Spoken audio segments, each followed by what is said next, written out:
So this chapter picks over the falling double finding Asa, and Asa being a sitting duck, not being able to do anything about it. And we get an awesome panel of the falling double with a flick of her wrist, flying Asa out of the building, with Asa just trying to hang on to dear life. And Yoru is just screaming at Asa, but Asa is just way too terrified. And honestly, in this moment, this might be the most terrified that she's ever been. Then we see that the falling double has captured Asa and is holding her by the head. And the falling double starts talking to Asa and really starts to read into her psyche. Explains that even before Asa got into the situation that she's been in, how many days it's been since she's actually died and Yoru took over her body, her attachment to life was already pretty weak.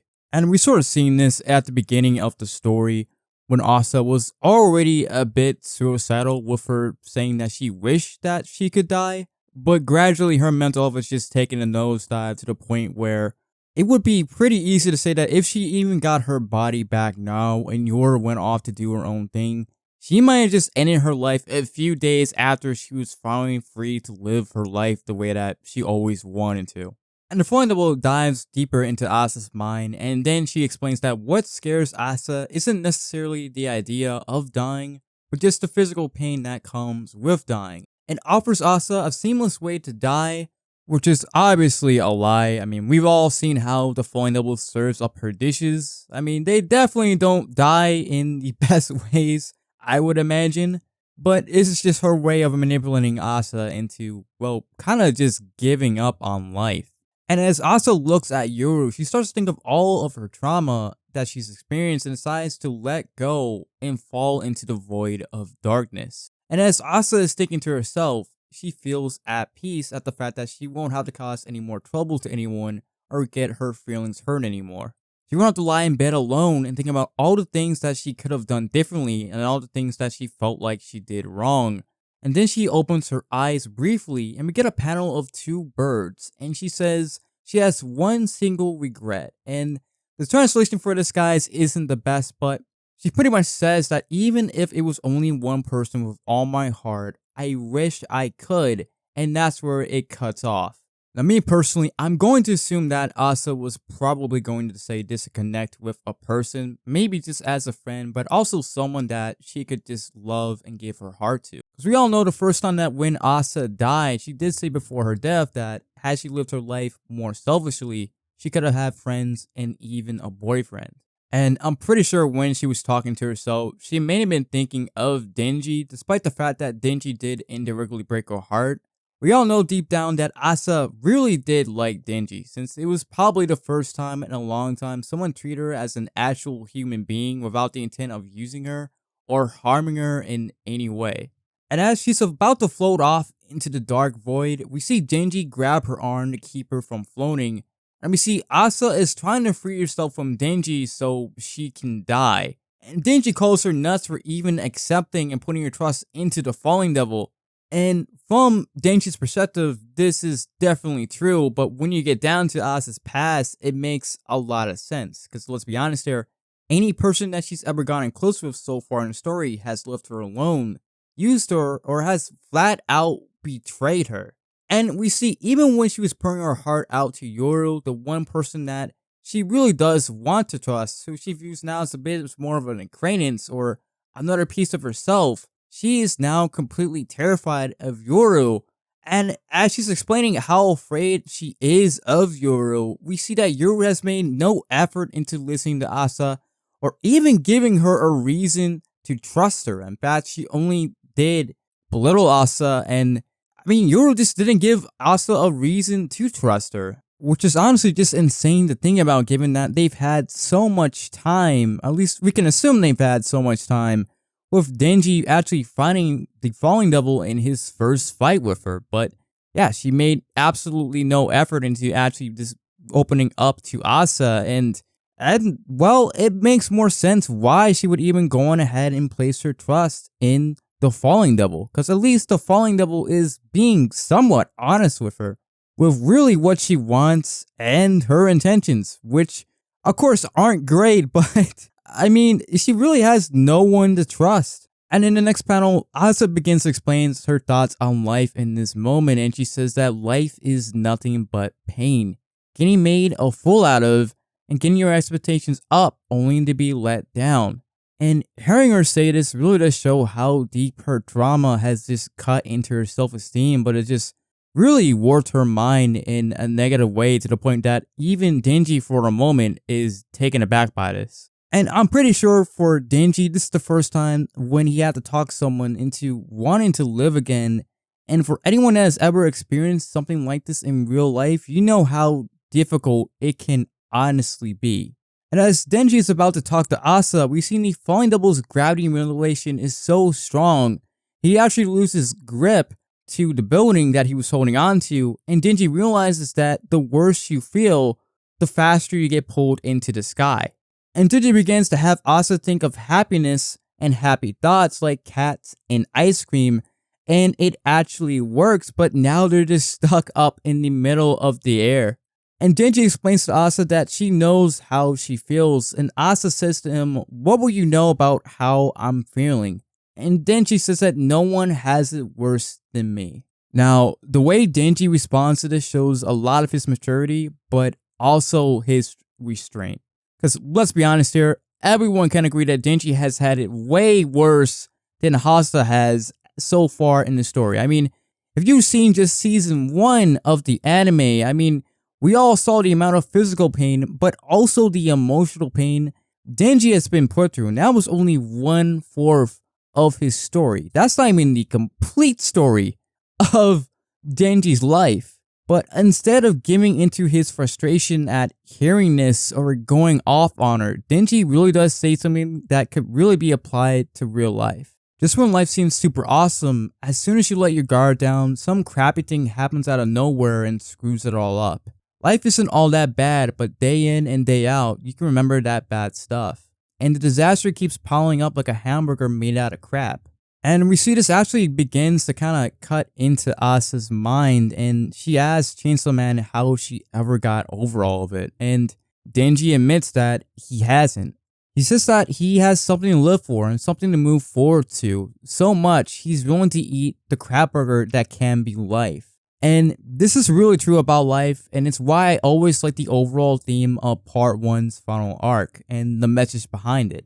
A life free of bad things would be amazing. It would make life a lot more bearable, but just because we live in a world where bad things do happen, it doesn't mean that it's a world that isn't worth living in.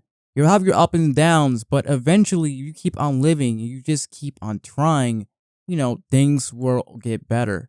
And the speech she's giving Asa is really the one that Koperi gave to Denji at the end of Part 1. And obviously it's one that he really did take to heart. And it looks like Asa is taking what Denji said to heart too, because she's opening up to him. She's opening up to someone that she really didn't think had experienced anything, but it's someone that she can actually relate to. And Asa asks towards the end of the chapter to Chainsaw Man, "What are you living towards?" And true to Denji's character at the end of Part 1, he reveals he's living towards having lots and lots of sex. Proving Asa's stereotypes and observations of Chainsaw Man coming off as blatantly horny to be true, which understandably grosses her out, and that's where the chapter ends. Now personally, I wish Denji didn't say this in this situation, or else this probably would have gone on as one of the best moments in all of Chainsaw Man, considering that everything he was saying about life was true up until the plot part. Although I guess that can be a goal for some people, but this stays true to Denji's character, and I feel people would agree that this isn't what Denji's main goal actually is. The main one, at least in my opinion, is raising Neyuta, giving her the happy life he always wanted, but he could never have, and having a genuine human connection, and just seeing how he acted towards Asa during his date with her. A girl accepting him for who he was, not as Chainsaw Man, but as Denji, with him having no ulterior motives, kind of shows how he might have said it under a lot of stress of the situation, or because he doesn't want to reveal his identity as Chainsaw Man. I mean, obviously, if he went on ahead and said, "Yeah, I'm just doing all this to take care of a little sister, I'm trying to provide her with a really good life," also at the end of the arc, we'll be able to connect the dots. and we'll be able to figure out pretty easily that Denji is Chainsaw Man. Because you gotta remember that at the beginning of part 2, Denji did reveal straight to Asa's face that he was Chainsaw Man. Now, of course, at the time, Asa didn't believe this and even called Denji a loser and just stormed off, but Yoru, who isn't as stupid, just flat out says, yeah, hey, that guy just said that he was Chainsaw Man, why don't you believe him? And Asa pretty much makes the assumption that if he was Chainsaw Man, there is no way in the world he would be dumb enough to admit it straight to her face, which, yeah, it is kind of ironic and it's just really this a funny joke because Denji really is just, well, that's stupid. I mean, let's be honest here. Denji, out of all the shonen characters, definitely isn't the smartest. I mean, between Denji and Goku, I would honestly have to say those two probably have to take the cake as two of the dumbest shonen protagonists that we've ever seen. Now, thankfully for Denji's horniness, it might actually get them out of this situation because it's entirely possible that by Asa thinking about sex, it may actually cause them to fall back down to the ground. Although, I'm not entirely sure if even with Denji shooting her, if Asa would even survive a fall from that high up in the air. I mean, we all know that Denji can get up pretty much from anything, but I mean, Asa at the end of the day is still a regular human girl. Although she does have a bit of plot armor on her side, and we've seen regular humans like Kishibe fall from a skyscraper onto a car and just get straight back up like nothing ever happened. So, I mean, yeah, it's entirely possible that she could make it out of there somehow. Thing is though, I doubt the falling double is just gonna allow that to happen. I mean, let's be honest here, she came there for a very specific job and she's gonna make sure that she gets her job done. So it's entirely possible that we might be seeing a second round of Denji versus the Falling Devil real soon. And it wouldn't be surprising if Yoshida finally stepped in to help them out because it just feels strange that as all of this is going on, he didn't try to teleport Denji away from the situation and just away from Asa, given that he's putting him in immediate danger where he could end up in hell and not be able to actually get on out of there. But this could actually fall into what Asa represents, because if you didn't know this, Asa in Hebrew means healer, and in Japanese it actually does mean morning. Hence why Yoru's name in Japanese actually does mean night. She's just another side of a single coin. And the chapter is named Saving the Asa, which I guess could mean saving the light, so maybe Yoshida isn't stopping Denji because Asa could prove to be humanity's light or its hope towards the end of the story when the Nostradamus prophecy really starts to pop off. But yeah, it's just going to be really interesting to see what happens in the next chapter. But let me know down in the comments, guys, what do you think is going to happen in the next chapter? Because it's not like the Falling Double is just going to let Asa just go off into the sunset and just live the best life. I mean, she wants to drag her into hell to feed her to what we can all assume to be a very specific devil in hell that obviously might need Yoru's powers, or it's just trying to take her out of the picture for unknown reasons. We don't know what they are, but maybe it has something to do with the prophecy of Nostradamus. But let me know down in the comments what you think is going to happen, and if you liked the video, hit the like button and subscribe for more Chainsaw Man content.